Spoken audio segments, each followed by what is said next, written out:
Letak kerajaan. Kerajaan Mataram Islam berlokasi di Alas Mentawai yang saat ini sudah menjadi Yogyakarta. Adapun pusat pemerintahan Kesultanan Mataram saat itu adalah di Kota Gede atau saat ini lebih dikenal dengan sebutan Kota Gede.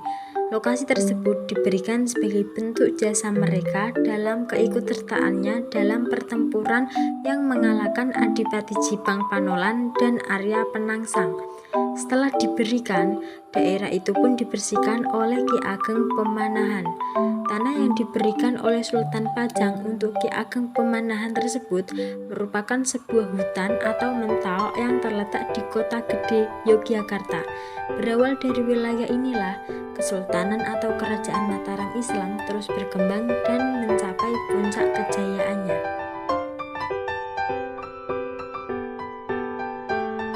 Kehidupan politik. Raja pertama Kerajaan Mataram Islam 1. Mas Jolang. Panembahan Senopati memiliki nama asli Danang Sutawijoyo yang juga dikenal sebagai Sutawijaya. Ia merupakan putra Ki Gede Pamenahan, pendiri cikal bakal Kerajaan Mataram Islam pada tahun 1601. Panembahan Senopati meninggal dunia dan sebagai gantinya adalah Mas Jolang, putra dari Panembahan Senopati. Mas Jolang bergelar Sultan Hanyangkrawati yang memerintah pada tahun 1601 sampai 1613. Raja terakhir Kerajaan Mataram Islam, Raden Mas Rangsang atau Sultan Agung Hayangkaraksuma. Sultan Agung dikenal sebagai raja terbesar Mataram, sekaligus raja terakhir yang menyaksikan kejayaannya. Ia juga bertakhta menggantikan Raden Mas Jolang yang wafat mendadak dan berkeinginan untuk menyatukan kembali wilayah yang mulai melepaskan diri. Pada tahun 1625, Sultan melancangkan penaklukan yang terkenal terhadap Surabaya, menyusul Pati, Giri, dan Blambangan.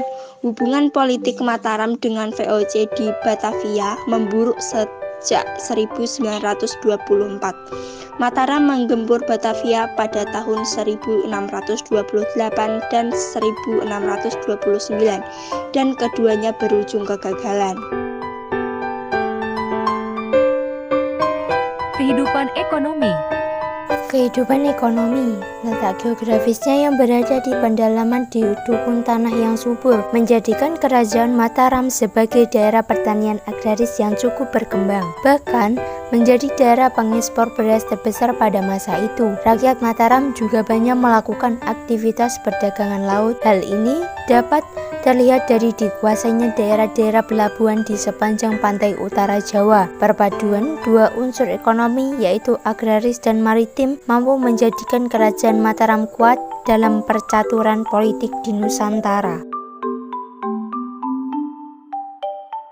Sosial budaya. Pada masa kebesaran Mataram, kebudayaan juga berkembang antara lain seni tari, seni pahat, seni sastra, dan sebagainya. Di samping itu, muncul kebudayaan kejawen yang merupakan akulturasi antara kebudayaan asli Hindu, Buddha, dengan Islam. Upacara nggerebek yang bersumber pada pemujaan roh nenek moyang berupa kenduri gunungan yang merupakan tradisi sejak zaman Majapahit dijatuhkan pada waktu perayaan Hari Besar Islam. Sehingga muncul grebek Syawal pada hari raya Idul Fitri, grebek Maulud pada bulan Rabiul Awal.